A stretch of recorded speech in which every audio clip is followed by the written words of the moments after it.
Welcome, everyone. Today is October 15th. What are we, 2 weeks away from Halloween? I guess we can create a Sigstore logo, make it orange, put a ghost on it. Anywho, we have a shorter agenda today, so we'll jump right into things. We'll have some updates as well for SigstoreCon, which I'm excited to talk about. For the first update,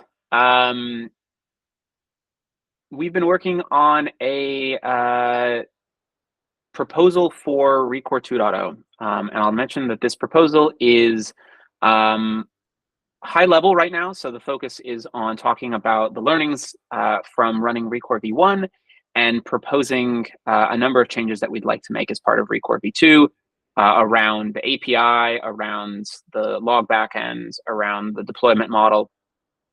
So please take a look, provide any feedback. Over the next few months, some more detailed design docs will start coming out around what we'd like the API to look like, talking a bit more in detail about the proposed deployment strategy. Overall, the goals with Recore v2 are 1, make it cheaper to run logs, 2, make it easier to maintain logs, and 3, simplify some of the tech debt that we've had with Recore v1 as well. Overall, the goal is going to be to increase the number of logs within the Sigstore ecosystem. We right now have the one big log, and if it's a lot easier to run logs, then either Sigstore or other organizations that we work with as well can help run logs within the ecosystem as well. This looks a lot more akin to something like certificate transparency, where there are a number of logs, trusted logs within the ecosystem, and that redundancy is, I think, even necessary to make sure that the ecosystem can thrive. And if something happens to one log, it doesn't mean that everything's going to break. So please do take a look. Feel free to leave any comments or suggestions. One other thing to mention as well, which is relevant to cosign, I'll write this in a second.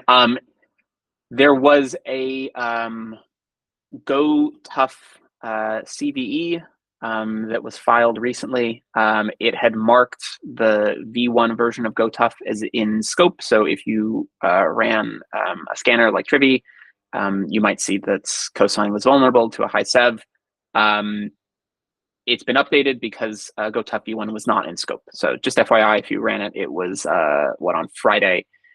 You would have seen that your scanner would have notified you. It has now been updated, so hopefully everything is good now. We've updated the GitHub security advisory database, the Go database, and the CVE as well.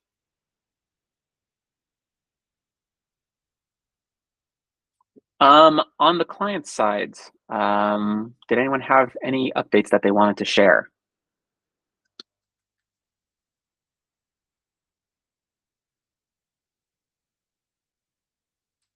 So one thing just to mention, Sigstore Ruby is working towards a release right now. So very, very excited to see that.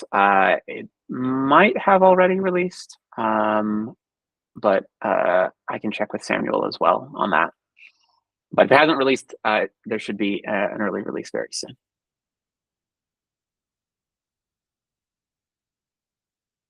Paul, did you have any updates that you wanted to share about infrastructure? No, I don't think we have any public updates right now. We did mention that we upgraded MySQL 8 a while back. I looked back in the notes. As always, I just updated link, but follow the Sigstore status page if you use any of the public good instance. Awesome. And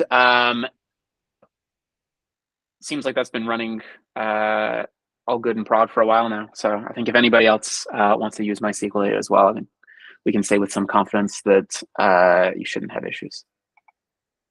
Yeah.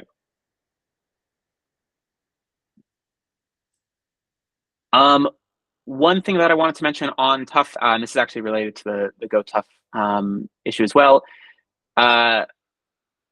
we have been working on, well, the Tough community has been working on a set of Tough conformance tests. So if you write a Sigstore client, you might have seen the Sigstore conformance test suite before, which tests conformance across a number of different features.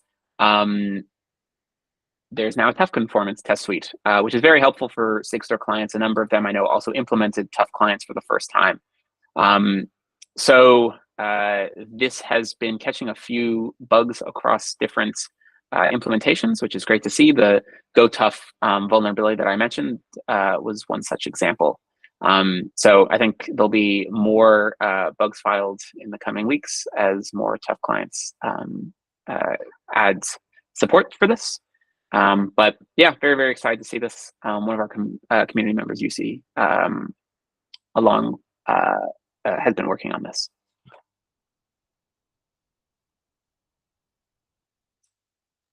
I don't think Tracy is present, so we'll skip docs for now. Cool. So on the outreach side of things, last week we announced the schedule for SigstoreCon. So please do take a look. We've got a lot of very, very exciting talks. Very, very excited to hopefully see many of y'all there as well. But yeah, take a look. If you have any questions, feel free to ping about, yeah, if you have any questions. And then also I left links as well. If you would like to register for the event, please do so. And if your organization is also interested in sponsoring, we have a number of opportunities there as well. And then I saw someone else also added SOSS Fusion. Was there anyone who wanted to chime in about that? Yeah, I added that. It's going to be a week from today in Atlanta, and there is a code for pre-registration. It's basically an open SSF conference, and there's going to be plenty of Sigstore people in attendance and speaking. I'll be speaking on some cosign evolution or Sigstore evolution stuff in the bundle format. And also Dan Lawrence, who's one of the creators of cosign, will be keynoting, I think, the second day. So, and plenty of other folks are going to be there. So it should be a good time if anybody's in Atlanta.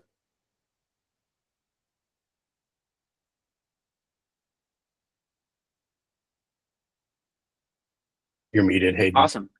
Thank you. Thanks for that update, Cody.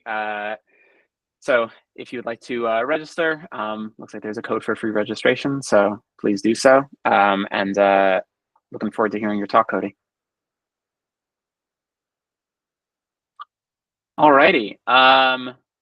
Well, if there aren't any more updates, I'll throw it to you, Seth.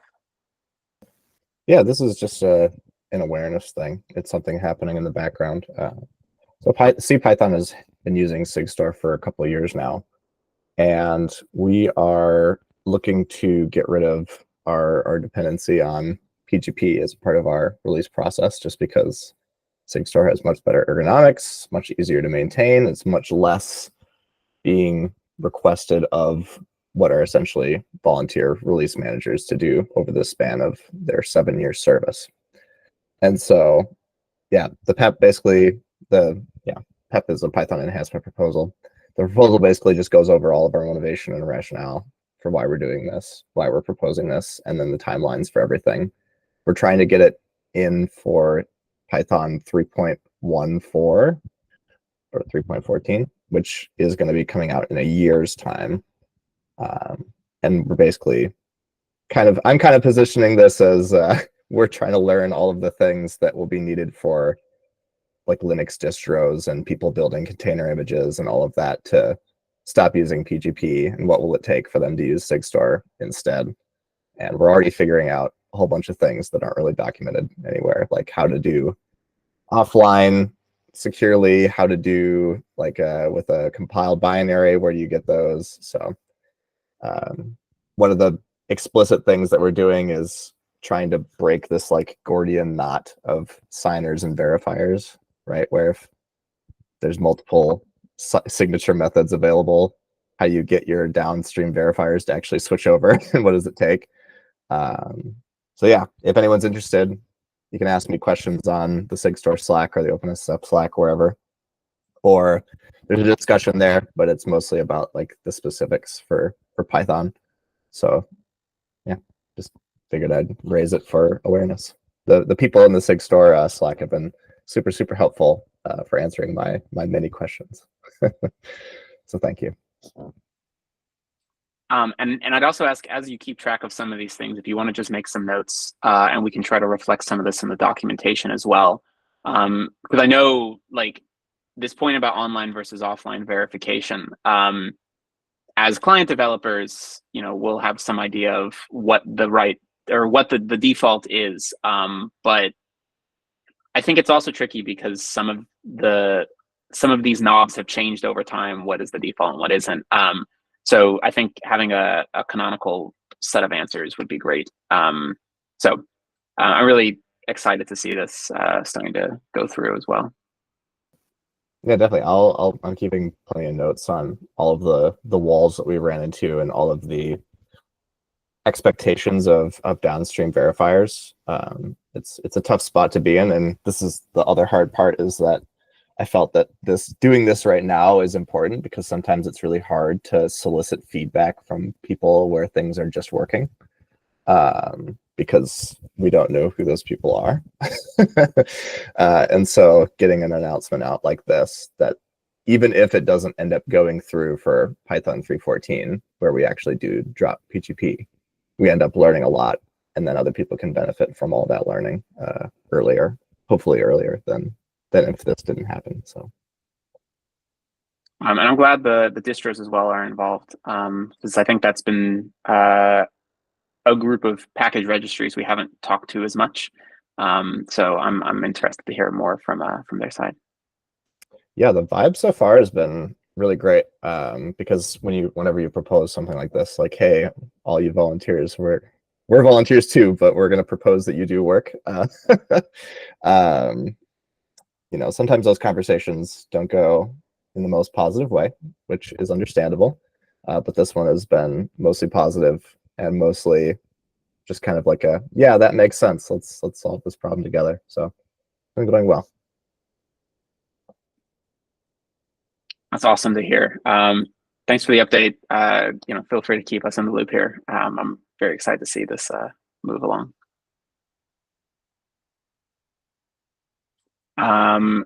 And I'm also very excited for punny code names as well. Alrighty. Were there any other updates?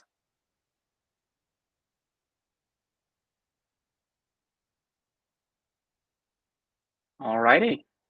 Well, I hope everybody has a great couple of weeks. We'll reconvene in 2. Bye, everybody. Thank you.